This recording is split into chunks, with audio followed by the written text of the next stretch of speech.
சாய் அப்பா உறவுகள் அனைவருக்கும் வணக்கம். சாய் அப்பா மேல நம்பிக்கை வைத்து அவரை நினைத்துக் கொண்டு இருக்கும் உங்கள் அனைவரின் வேண்டுதலையும் சாய் அப்பா நிறைவேற்றுவார். நல்லதையே நினைப்போம், நல்லதே நடக்கும் என்றும் சாய் அப்பாவின் அருள் உங்களுக்கு இருக்கும். நம் மனதிற்கு இதமான சாய் அப்பாவின் இன்றைய அருள்மொழியை கேட்போமா? அன்பு குழந்தையே, நலமாக இருக்கிறாயா அப்பா? என் நிலைமையை பற்றி தெரிந்து கொண்டே இந்த கேள்வியை கேட்கிறீர்களே என்று நினைக்காதே. இன்னும் எத்தனை நாள் கஷ்டங்களை அனுபவிப்பது என்று மனம் சோர்ந்து போய் உள்ள உனக்கு ஒரு நல்ல செய்தி சொல்கிறேன் கே. இந்த செய்தியை கேட்கும் போதே உன் கஷ்டங்கள் பாதி குறைந்துவிடும். இனி நீ கவலைப்பட வேண்டிய அவசியம் இருக்காது. உன் கஷ்டங்கள் படிப்படியாக தீரும். நீ ஆசைப்பட்ட மாதிரி ஒரு வேலை, உனக்கு பிடித்த மாதிரி திருமணம், மற்றவர்கள் புகழும்படி சொந்த வீடு, வாகனம் என அனைத்தையும் பெறுவாய். உன் குழந்தைகள் சிறப்பாக இருப்பார்கள். அவர்கள் உனக்கு பெரும் புகழையும் பெற்று தருவார்கள். அதனால் இனியும் கவலைப்படாதே. உன்னை என் குழந்தையாக பார்க்கிறேன். தன் ஒரு குழந்தைக்கு கஷ்டம் வந்தால் ஒரு தாய் அமைதியாக பார்த்து கொண்டு இருப்பாளா? தன் குழந்தையின் கஷ்டத்தை போக்க அவள் எல்லா முயற்சியும் எடுப்பாள். குழந்தையின் கஷ்டத்தை அவள் போக்குவாள். அப்படிதான் உன் கஷ்டத்தையும் நான் போக்குவேன். நீ ஜெயிப்பாய். மற்றவர்கள் பார்த்து வியந்து போகும் அளவுக்கு ஜெயிப்பாய். அந்த நம்பிக்கையை நீ ஜெயிப்பாய் என்ற நம்பிக்கையை முதலில் உன் மனதில் நீ கொண்டு வா. அந்த எண்ணம் உன் மனதில் வந்தாலே நீ பாதி ஜெயித்தது மாதிரிதான். என்னை தேடி நீ அலைந்து கொண்டு இருக்கிறாய். எங்கெங்கோ அலைகிறாய். எப்போது என்னை காண்பதற்கு உன் மனம் என்னை தேடுகிறதோ அப்போதே செய்த தவறை நினைத்து நினைத்து நீ நித்தமும் வருந்திருப்பாய். எப்போது நீ செய்த தவறுகளுக்கு மனம் வருந்துகிறாயோ அப்போதே நீ நினைத்து பார்க்க முடியாதபடி பல அற்புதங்களை மீண்டும் பல தடவை உனக்காக நிகழ்த்துவேன். என்னை தேடி தேடி ஓய்ந்து போன நீ நான் உனக்குள் இருப்பதை மறந்து போய் தேடிக்கொண்டு இருக்கிறாய்.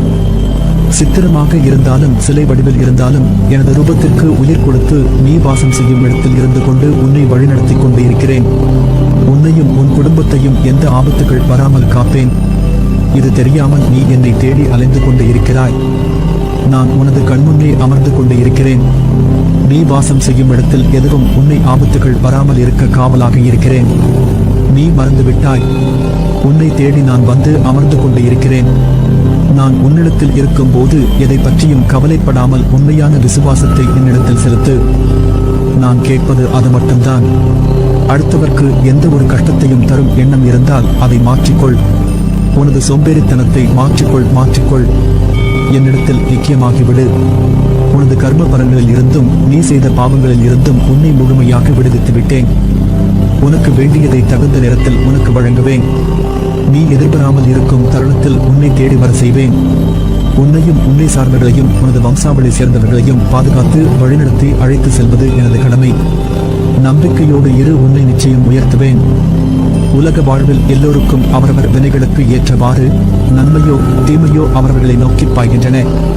எது நேர்கிறதோ அதை பொறுத்து கொண்டு அதை எதிர்த்து சமாளித்து நிற்க கற்றுக்கொள். அதை விட்டுவிட்டு புலம்புவதால் எந்த ஒரு நன்மையும் கிடையாது. இந்த உணர்வுகளால் உன் உடல்நிலை தான் பாதிக்கும். உன்னுடைய கவலைகளை தூர எறி. உன்னுடைய துன்பங்கள் ஒரு முடிவுக்கு வரும் நாள் வெகு தொலைவில் இல்லை. உனக்கு நான் அடிக்கடி கூறுவது ஒன்றுதான், நீ உன் வாழ்க்கையை அடுத்தவர்களைப் போல வாழ வேண்டும் என்று கனவு காணதே. இருப்பதை வைத்து மகிழ். உலகில் எல்லாருக்கும் செல்வம், பதவி, அதிகாரம் எல்லாம் கிடைத்து விடாது. எல்லாருக்கும் எல்லாம் கிடைத்து விட்டால் இவ்வுலகமே அதிகார போட்டிகளால் சூன்யமாகிவிடும். என் வாழ்க்கை மகிழ்ச்சியான பாதையில் தான் செல்கிறது என்று நீயே உனக்கு சொல்லிக்கொள். அப்பொழுதுதான் இந்த துயரங்களை மனவலிமையோடு எதிர்கொள்ள முடியும். சாய் அப்பா என் வேண்டுதலை நிறைவேற்றி தருவார். இத்தனை நாளை நான் பட்ட கஷ்டங்களுக்கு ஒரு முடிவு வந்துவிட்டது என்று மனதில் நினைத்துக்கொள். வருத்தப்படாதே, அழாதே, தோல்விகளை கண்டு துவண்டு போகாதே. துன்பத்தை பெரிதாக நினைத்து இன்பத்தை இழந்து போகாதே. உனக்கு வாய்ப்புகளும் காலங்களும் வர உள்ளன. அவை உன்னை நோக்கி வந்து கொண்டிருக்கிறது. அவற்றை உனக்கு சாதகமாக மாற்றிக்கொள்வதற்காகவே இந்த சின்ன சறுக்கல் என்பதை உணர்ந்து புத்துணர்ச்சியோடு எழு. இனி நீ சுபிட்சமாக வாழ்வாய். நீ ஆசைப்பட்ட அத்தனையும் உன் கையில் கிடைக்கும். நீ சிரித்த முகத்துடன் சந்தோஷமாக வாழப்போகிறாய். அதனால் நீ எடுக்கும் முடிவுதான் நீ யார் என்பதை தீர்மானிக்கும். அதுவே உன் வாழ்க்கையையும் தீர்மானிக்கும். மனம் திருப்தியே அடையவில்லை என்றால் உன்னால் வெற்றி பெற முடியாது. முதலில் நான் நன்றாக இருக்கிறேன் என்று உனக்குள் நீ சொல்லிக்கொள். அப்பொழுதுதான் நீ செய்யும் செயல்களில் உன்னால் கவனம் செலுத்த முடியும். உனக்கு இப்பொழுது இருக்கும் மனக்குழப்பத்தில் இருந்தும் வெளியே வருவாய். எச்செயலிலும் முழு கவனம் செலுத்தும் போது மட்டுமே அதில் உள்ள நிலை குறையை புரிந்து கொள்ள முடியும். அதனால் இனி நீ எடுத்து வைக்கப் போகும் ஒவ்வொரு அடியையும் கவனமாக எடுத்து வை. பேசப்போகும் ஒவ்வொரு வார்த்தையும் கவனமாக பேசு. உன் எண்ணங்களை பொறுத்தே இந்த உலகத்தின் மீதான உன் பார்வை இருக்கும். சிலரின் வாழ்க்கை இந்த உலகத்தில் எப்படி வாழ வேண்டும் என்று கற்றுத்தருகிறது. சிலரின் வாழ்க்கை இந்த உலகத்தில் எப்படி வாழக்கூடாது என்று கற்றுத்தருகிறது. கோபங்களை குறைத்தும் சந்தோஷங்களை அதிகரித்தும் முகங்களை தொலைக்காமல் நிரந்தரமாக தக்க வைத்துக் கொள்ளுங்கள். வாழ்வதெல்லாம் வாழ்க்கையல்ல. அன்போடு பேசி பண்போடு பழகி நேர்மையுடன் நடந்து உண்மையுடன் உழைத்து வாழ்வதுதான் வாழ்க்கை. நம் உழைப்பில் இருக்கும் கஷ்டத்தை பார்க்காமல் நாம் வேலை செய்தால் போதும், வெற்றி கிட்டும், சந்தோஷம் தானாக வரும். அடுத்தவரை காயப்படுத்தும் முன் நீ அந்த கஷ்டத்தை அனுபவித்த போது ஏற்பட்ட மன காயங்களை நினைத்துப்பார். வாழ்க்கையில் ஆசைப்பட்ட எல்லாமே கிடைப்பதும் இல்லை. கிடைத்ததை வைத்து வாழ். கவலை கொள்ளாதே. இந்நிலை கூடிய விரைவில் மாறும். நீ உன் லட்சியங்களில் வெற்றி அடையும்படி செய்வேன். உனது எண்ணங்கள் அனைத்தும் தவறாக நடக்கிறதே, என்ன செய்வது என்று யோசிக்காதே. அனைத்தும் மாறும். அதை மாற்றத்தான் நானே உன் வீடு தேடி வந்துள்ளேன். என் துணை உனக்கு இருக்கும் போது என்ன கவலை? எதிலும் நிதானமாக யோசித்து செயல்படு. அவசரப்படதே. நிச்சயம் வெற்றி கிட்டும். உன் வாழ்க்கையில் நடக்கின்ற யாவும் உன் கர்மவினைகளின் படி நடப்பவையே. உன் கர்மபந்தத்திலிருந்து விரைந்து விடுபட உன்னால் முடிந்த அளவு பிறருக்கு நீ நன்மை செய். உன்னிடம் உதவிக்கு வருபவர்களை உதாசீனப்படுத்தாதே. உன்னால் முடிந்த உதவியை நீ அவர்களுக்கு செய். அத்தர்மமே இக்கட்டான சூழ்நிலையில் இருந்து உன்னை காக்கும். மற்றவர்கள் எல்லாம் நிம்மதியாக சந்தோஷத்துடனும் வாழ்வதாகவும் நீ மட்டுமே துயரங்களை எதிர்கொள்வதாகவும் புலம்புகிறாய். உண்மை அது அல்ல. அவரவர் வாழ்க்கையின் உள்ளே சென்று பார்த்தால்தான் என்னென்ன துயரங்களை அவர்கள் சுமக்கிறார்கள் என்று உனக்கு புரியும்.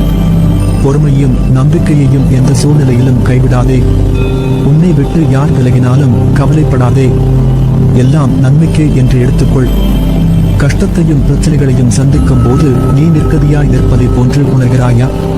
நடுவில் எந்த துணை இல்லாமல் நிற்கதியாய் நிற்கிறேன் என்ற எண்ணத்தை மறந்து ஒரு நிமிடம் கண்மூடி மனநிறைவுடன் எதையும் யோசிக்காமல் சாந்தமாக மாறி அமைதியான சூழலை உனக்குள் கொண்டு வா. அந்த நிமிடம் நீ நிற்கின்றதே என் பிடியில்தான், உன்னை நான் என்ற உன் சாய்தேவா தாங்குகிறேன் என்பதை மனமாற உணர்வாய். எதற்கும் அஞ்சாதே. எதையும் துணிந்து எதிர்த்து நில். உனக்கான என் துணை என்றும் உண்டு. உன்னை நிச்சயம் நல்வழிப்படுத்துவேன். உனக்கான வழிகள் எல்லாம் வெற்றியாயிருக்கும். அதற்கு நான் பொறுப்பு. நீ மேன்மேலும் வளர்ச்சி அடைந்து வாழ்வாங்க வாழ்வாய்.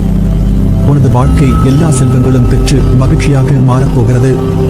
இவை அனைத்தையும் உன்னை வந்து சேரும்படி செய்வேன். அப்பா நான் இருக்கிறேன் நிழலாக என்றும் உனக்காக நீ செல்லும் இடமெல்லாம் உன்னுடைய வாழ்வில் நீ நிச்சயம் வெற்றியடைவாய்.